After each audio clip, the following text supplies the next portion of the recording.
আসসালামু আলাইকুম কলিজার আপুরা ভাইয়ারা সবাই কেমন আছেন? আশা করি ভালো আছেন। আলহামদুলিল্লাহ আমি আপনাদের বোন, আমিও ভালো আছি।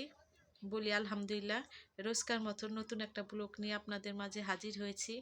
তো আজকে সারাদিন কি কি করি দেখতে থাকুন। ভালো লাগলে লাইক কমেন্ট শেয়ার করে বোনের পাশে থাকবেন। আর চ্যানেলটা ভালো লাগলে, ভিডিওটি ভালো লাগলে সাবস্ক্রাইব করে দিবেন। আশা করি আমার পাশে থাকবেন। আমি আপনাদের বোন। তো আজকে কি করি বলতে, আজকে বানাবো টমেটো সস। দোকানে তো জানেনই ছোট পাতা বা বোতল একটু এতটুকু থাকে আর কি, খাওয়া হয় না একটা কিছু দিয়ে। সামনে রোজা আসছে, সেজন্য আজকে বানাবো টমেটো সস বানাবো। আর বিকালে কি নাস্তা খাই বানাবো আপনাদের মাঝে শেয়ার করব। তো দেখতে থাকুন, ভালো লাগলে কমেন্টে বলবেন কেমন হয়েছে। আর ভিডিওটির মাঝে কোনো কিছু ভুল ত্রুটি হলে ক্ষমার দৃষ্টিতে দেখবেন। আশা করি সাথেই থাকুন, দেখতে থাকুন। রোজকার মতন বোনের ভিডিও ভালো লাগলে তো বললামই।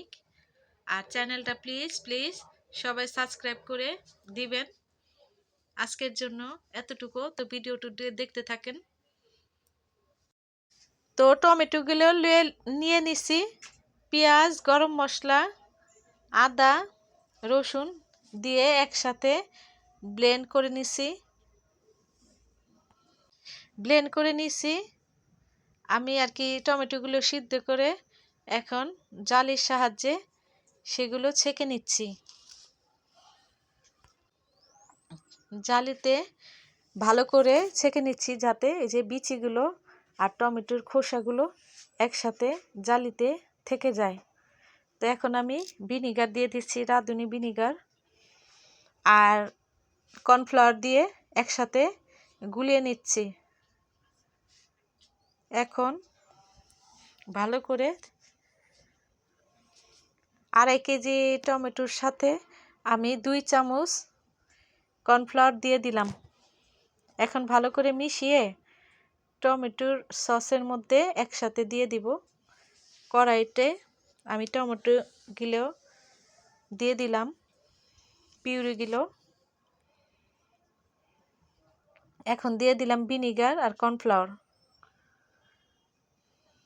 এখন ভালো করে একটু নাড়া দিয়ে দেই।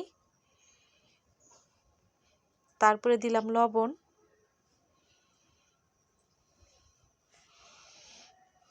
দিয়ে দিচ্ছি চিনি পরিমাণ মতন,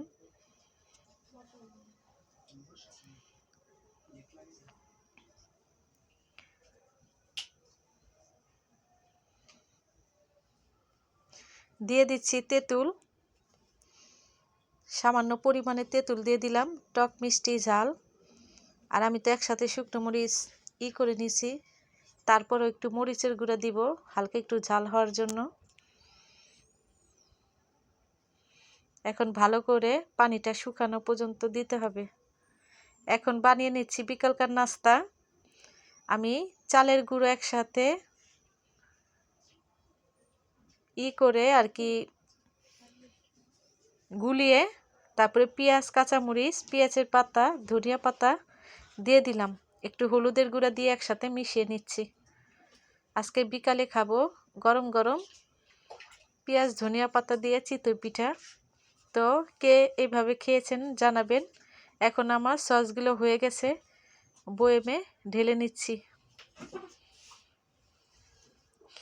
টমেটো সসটা অনেক খেতে মজা হয়েছে, সবাই বানিয়ে খাবেন এভাবে। শীতের মধ্যে টমেটো কম দাম, আর পরে রোজার মধ্যে বা এমনি সবসময় খাওয়ার জন্য বানিয়ে খেতে পারেন। আমি আরেক চুলায় বসিয়ে দিয়েছি চিতই পিঠা। এই যে আমার চিতই পিঠাটা আমি চুলায় দিয়ে দিলাম, ঢেকে দিচ্ছি। পিঠাটা হয়ে গেছে, এখন উঠিয়ে নিলাম। দেখেন কি সুন্দর হয়েছে, গরম গরম সুস্বাদু চিতই পিঠা। সবাই বানিয়ে খাবেন একদিন। আমার বোনের হাজবেন্ড আসছে বাসায়, তাকে দিলাম টমেটো সস দিয়ে চিতই পিঠা। সে টিভি দেখছে আর মিটমিট করে হাসছে। তাকে বলছি খাওয়ার জন্য, সে খাচ্ছে না, সে টিভির দিকে তাকিয়ে আছে আর কি।